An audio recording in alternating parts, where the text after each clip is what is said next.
Hello everyone, आज के video में हम स्टॉक के बारे में डिस्कस करेंगे। आज का वीडियो हमारा कुछ ऐसा होगा जो आपको बेसिक स्टॉक के डाउट्स को क्लियर करेगा, जिसके थ्रू आप इजीली स्टॉक में इन्वेस्टमेंट करने में बहुत कंफर्ट फील करेंगे।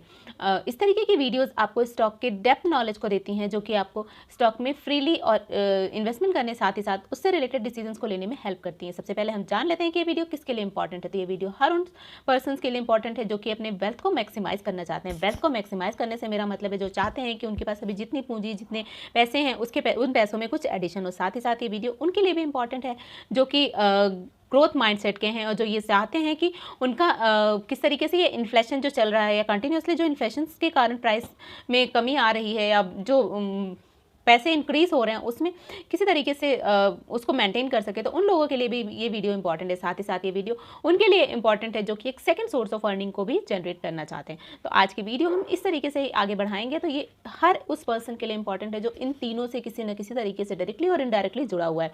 इस वीडियो को लास्ट तक देखिए ताकि आपके सारे डाउट्स क्लियर हो जाए। देखिए, स्टॉक पे जाने के पहले सबसे पहले हम लोग एक छोटे से एग्जाम्पल से इसको समझते हैं।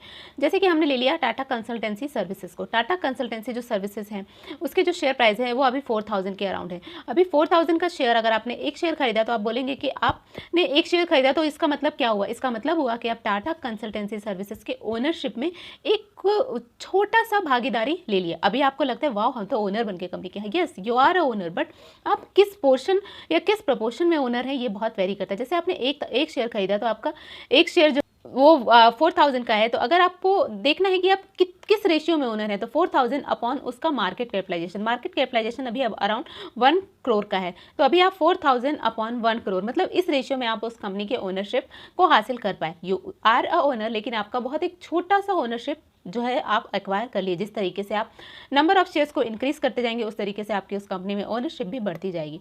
तो इसलिए एक्चुअली में स्टॉक का मतलब होता है किसी भी कंपनी में ओनरशिप को एक्वायर करना। जिस रेशियो में आपने स्टॉक को इंक्रीज करना उसी रेशियो में आपकी ओनरशिप भी बढ़ती जाएगी।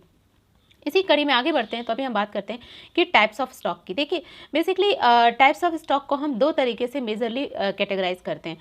फर्स्ट हमारा होता है मार्केट कैपिटलाइजेशन, जो भी हमने अभी टाटा कंसल्टेंसी में देखा कि मार्केट कैपिटलाइजेशन मतलब मार्केट में कितना पैसा उस पर्टिकुलर कंपनी में लगा हुआ है। इसके अकॉर्डिंगली हम बेसिकली कंपनीज को डिफरेंट सेक्शंस में बाइफरगेट करते हैं। इसमें मेगा है, large, mid, then small, then micro भी होता है, और उसके बाद हमारे पास नैनो एंड पेनी स्टॉक्स भी होते हैं। तो इस तरीके से जितना ज़्यादा पैसा लगा है, जितना ज़्यादा मार्केट कैप है, उतना ज़्यादा वो कंपनी उस अकॉर्डिंगली उस पर्टिकुलर डिफरेंट सेक्टर्स में आती है। जिसमें ज़्यादा पैसा है वो लार्ज कैप या मेगा लार्ज कैप में होगी। उस तरीके से वो धीरे धीरे करके अकॉर्डिंग टू मार्केट कैप वो इंक्रीज और डिक्रीज होती रहती है।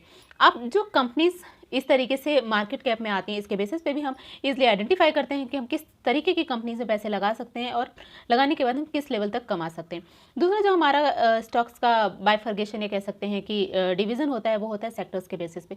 हमने देखा कि हम बहुत सारे सेक्टर के प्रोडक्ट्स, बहुत सारे सेक्टर्स हमारे आसपास अवेलेबल हैं, जैसे information technology, health care, education, then consumer related products, real estate, financial, इस तरीके से डिफरेंट सेक्टर्स हैं।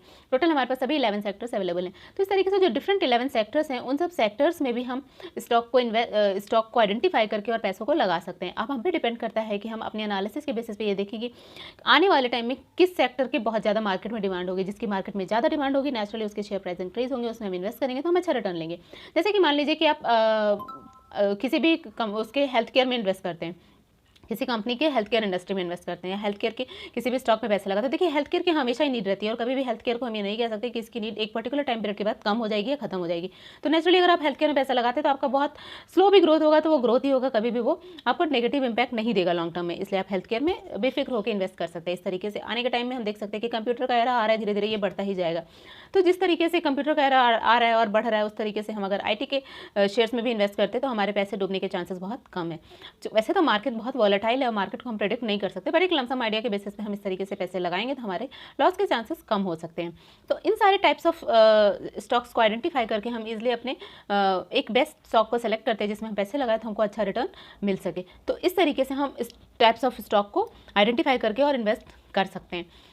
चलिए फटाफट से एक रिकैप कर लेते हैं। हमने आज डिस्कस किया कि हमारा स्टॉक का क्या मीनिंग है। स्टॉक एक्चुअली में क्या होता है? स्टॉक होता है ओनरशिप। स्टॉक को हम कहाँ ट्रेड करते हैं? तो स्टॉक को हम बेसिकली एक्सचेंज पे ही ट्रेड कर सकते हैं। जैसे मान लीजिए हमको टाटा कंसल्टेंसी की शेयर्स को खरीदना है, तो हम किसी पर्सन के पास नहीं जाएंगे, हम बल्कि एक ब्रोकरेज हाउस को कॉन्टैक्ट करेंगे और वहाँ से हम डीमेट अकाउंट ओपन करेंगे। और डीमेट अकाउंट ओपन करने के बाद हम डीमेट अकाउंट के थ्रू अपनी डिमांड रेज करते हैं कि हमको इस XYZ कंपनी की हमको इतने नंबर ऑफ शेयर्स की रिक्वायरमेंट है, हम इतने नंबर ऑफ शेयर्स खरीदना चाहते हैं। फिर वो हमारा जो ब्रोकरेज हाउस की तरह एक्ट करने वाला, जैसे कि अभी एंजल वन है, IND है, IDBI है, SBI, इस तरीके से बहुत सारे ब्रोकरेज हाउस अवेलेबल हैं।